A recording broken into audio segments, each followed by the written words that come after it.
Hello everyone, my name is Tina. This is my classroom and this is the way I teach.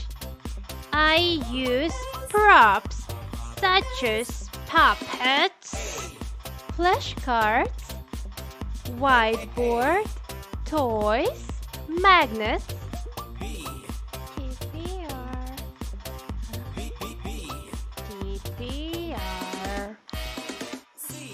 TPR, music.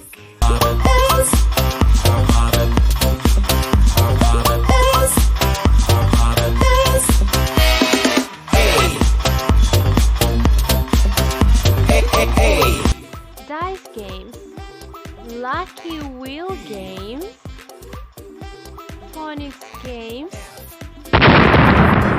topic related games. That's awesome. And these magic tricks. I keep my students motivated with rewards. Monkey is hungry. Let's help the monkey get bananas.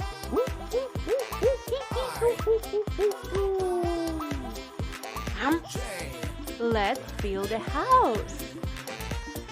Or buy some food. Or maybe dress up the doll. Or complete the puzzle. Or something else.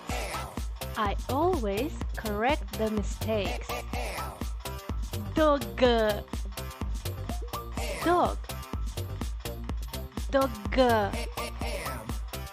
Dog. Dog.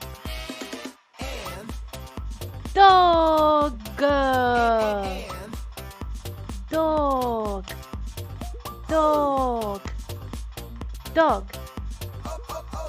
Dog. Mom is in the chicken.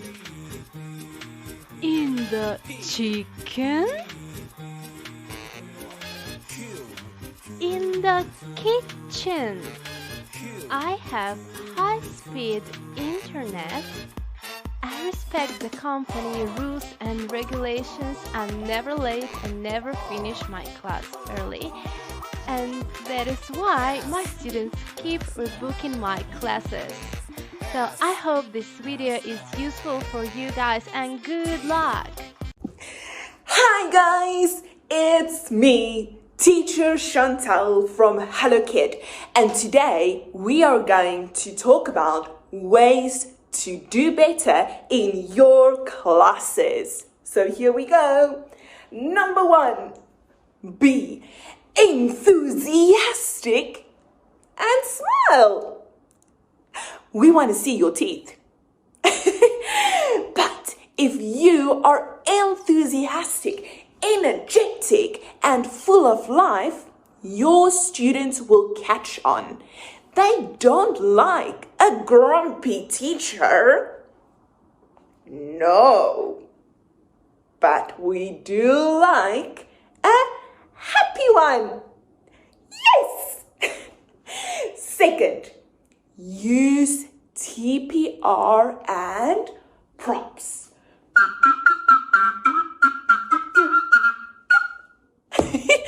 No matter how good or bad I am at using this, my students will at least laugh and I will have their attention.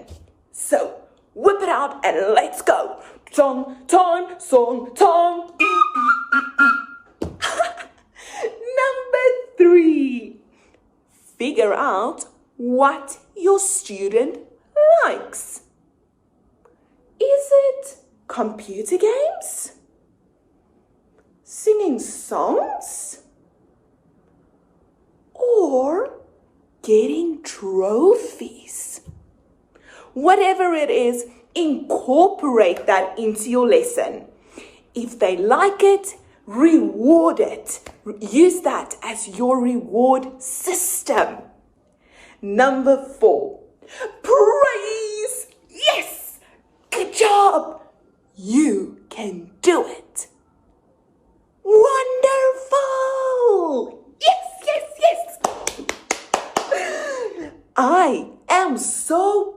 proud of you. Number 5. Speak slowly. This one is especially important with beginner students. You want to make sure that you have a clear accent and pronunciation. Otherwise, your student will not understand. So, take it slow. That's it from me today. See you next time. Bye. Hi, my name is Jo and I'm a Hellokid teacher, and today I'm going to be giving you some useful tips of how to pass your interview with your introduction video, how to make teaching fun, and some useful skills you will need in this company. So first and foremost, introduction video. So the introduction video is 1 to 2 minutes long. It is supposed to be very lively, very energetic, and this is a perfect time for you to shine and to show your speaking skills, your energy, and how you would portray it to your students. Smile, speak about your professional background, where you have worked in the past, what degrees you have, what certificates you have, why you love to teach, and why the students should pick you. What makes you so special? Number 2 would be your profile and your decoration, your background decoration. So it's very important for both to be very colorful, very educational.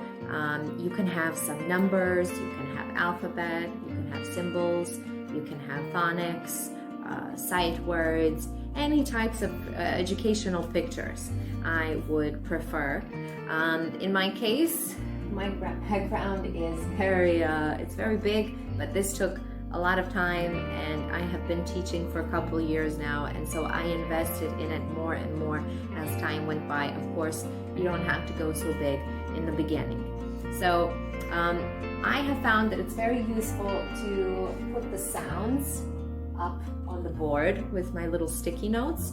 So you will see in a lot of the lesson material, you have these new sounds. So like BR says brr, and I would stick it on my black or white board, and then I would get the students to think of new words that begin with BR, like burr, brown, and so on. And we would make sentences with it and expand, maybe draw some pictures from these new vocabulary words, and it's also a pretty good time killer. So that's another tip. I forgot to say something that's very important is good lighting. So you want to be located somewhere near a window, or at least have good LED lights in your room. So the next part are the skills. Now, every teacher has his or her own teaching method, and so these are just some of mine that I found effective. Before each of my classes, I like to use a Montessori board. I will download it into the cloud and use it in my program. The kids have an assignment to circle what the weather is like today, what day of the month it is today, what month it is, and what day of the week it is, and their feelings. So after they're done circling all of these 4, they're going to speak in sentences and practice their oral English. And this is also a great way to bring in discipline into their routine. And by the 4th, 5th time, they remember each of these sentences on their own, which is great. So the next important thing is to use a lot of TPR. So don't go crazy, but you do have to use your hand gestures. Have in mind that these are young learners, ages 3 to 14, and most of them are very low level. So you have to speak with your hands, count out words after they have to repeat, use a lot of toys, be lively, smile, sing songs. So basically, you have a role to be a preschool teacher and to teach them English through a computer. Sometimes it's not always easy, but most of the children, they have parents by their side, and that makes the class a lot more easy to take on for the kids. So some of my favorite props that I like to use are either these finger puppets I bought on AliExpress. I use these finger puppets. They were $2, a big bag of them. I like to use books when we have more time on our hands. At the end of the lesson, we would read together. Of course, flashcards. You can also order them on AliExpress. They're pretty cheap, maybe $2-3. Some toys and things like that. But if you do not want to invest in financially and all of these props yet, which is completely understandable, you can also use props around the house that you have, like from your kids' toys, or if you are doing a fruit lesson, you can bring the fruits from your dining room table to the lesson and show the children what these fruits are, and that also makes it very, very interesting for them. Another big thing is have fun. Now, I know sometimes you may feel silly with all these animals making crazy faces sometimes, singing songs, but if you are shy in general, this is going to be maybe a little uncomfortable for you, but just remember they're children and they're expecting you to be fun and not shy. They're not judgmental at all. These are small children we are talking about, and try to use humor as much as possible.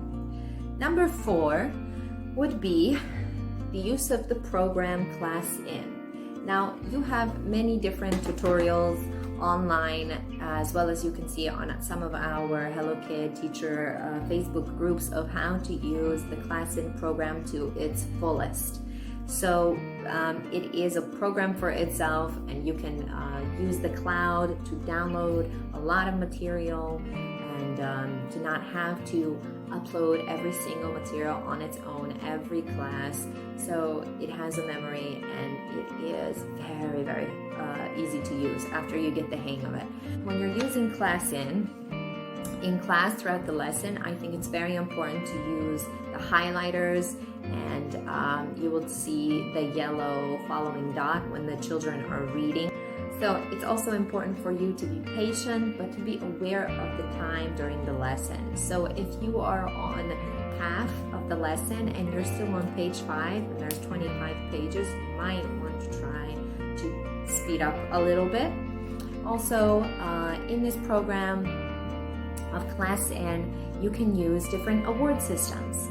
Now, you will learn more about award systems online, as there, like I said, are many videos you can learn from. So basically, you will give the child different stickers of, for an example, animals every time he does a good job. And when he collects 10, he is the best. And that motivates him to learn more and more.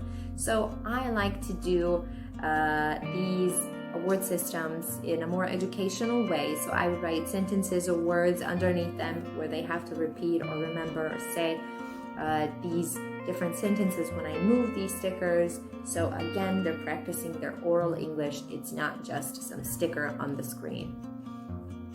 You can upload all of these different award systems you make, and on the cloud disk, so you don't have to download them every time after every class. I did this mistake when I first started using it, and when I found out about EDB files, it was amazing. So it cut my time in half.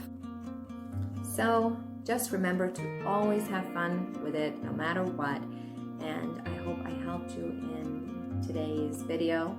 I will see you next time. Good luck!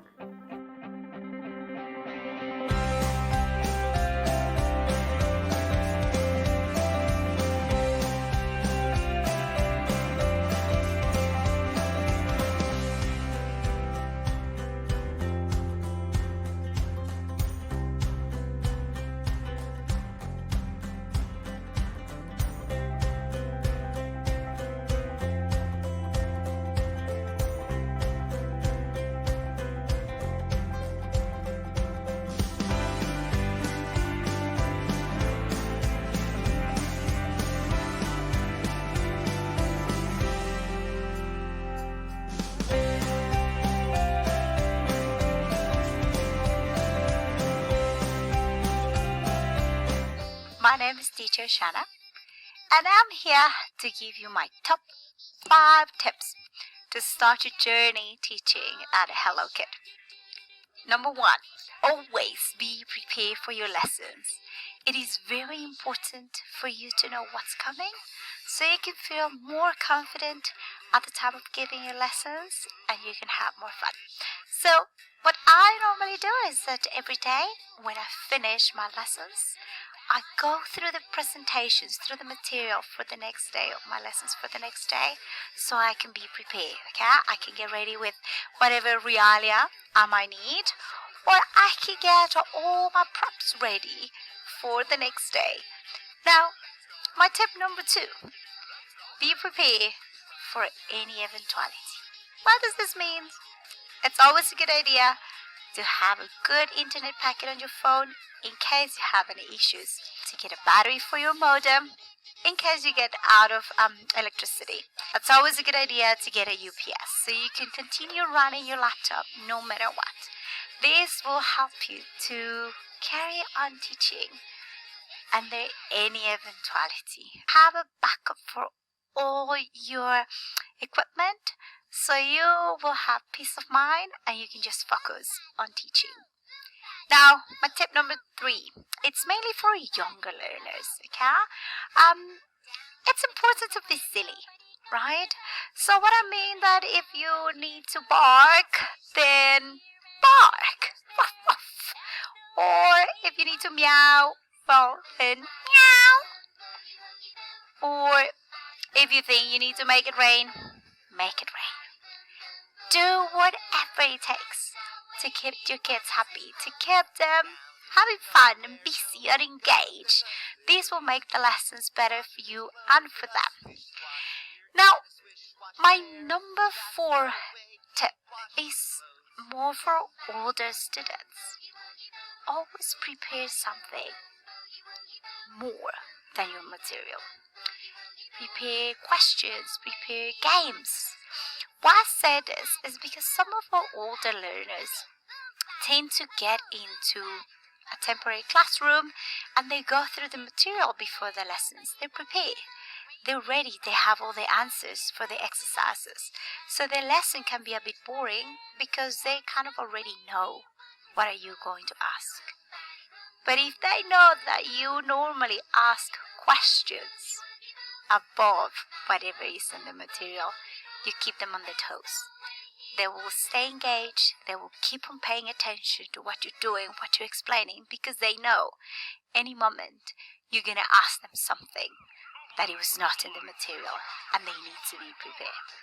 So that's it.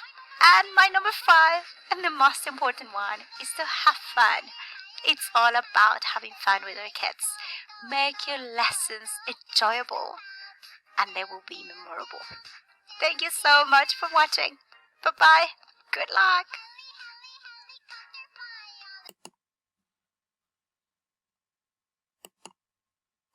Hello, everyone at Hellokid, especially you new teachers. I know how hard it is to start working at a company and adjusting to the rules, to the kids, and so on, but you'll find it very, very easy and pleasant working here. I am Mary.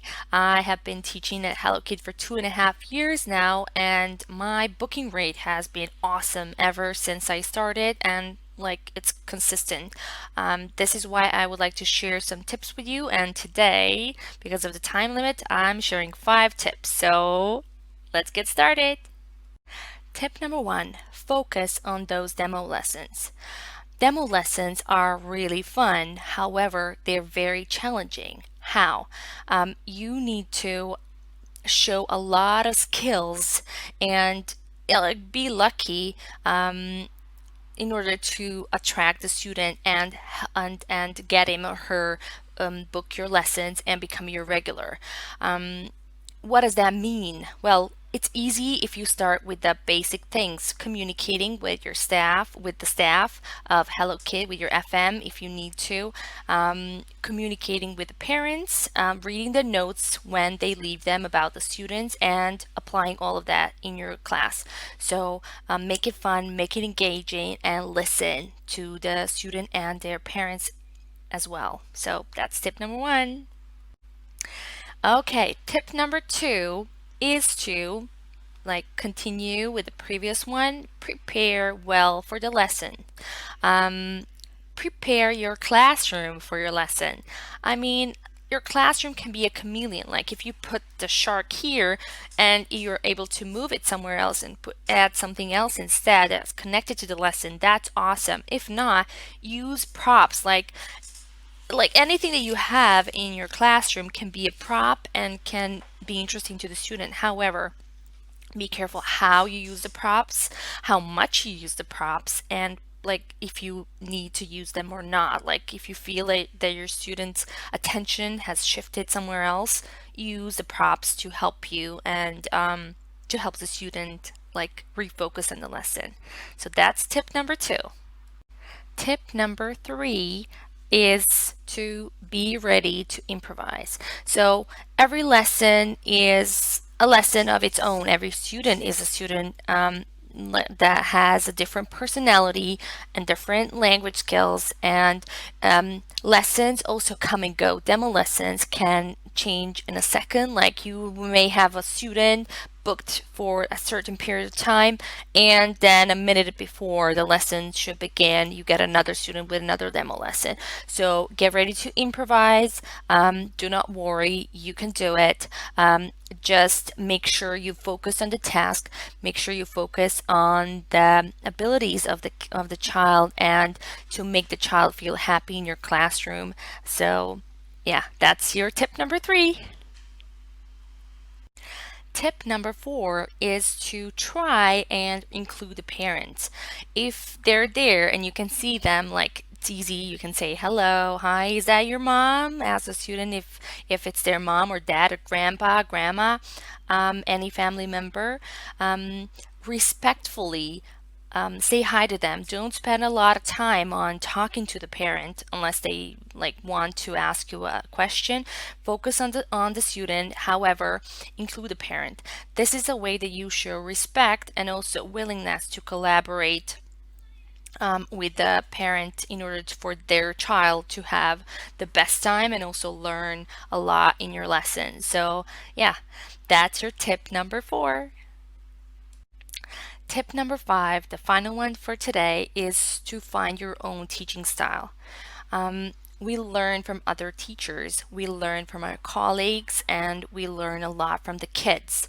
And this whole process should actually help us develop our own teaching style and technique, and we should really focus on that because that's what we find in ourselves, in our hearts, and that's what makes us happy. And that's the only way for all of this to function perfectly and for you to feel very relaxed in the classroom and to feel that you have given your best to the student and that you have connected with the student really well. So find your own technique and you will see that you will enjoy the lessons even more. So that's tip number five. That's it. Those are my 5 tips. Hope you find them useful. As they say, learning is the eye of the mind. Stay safe, happy teaching, and see you soon.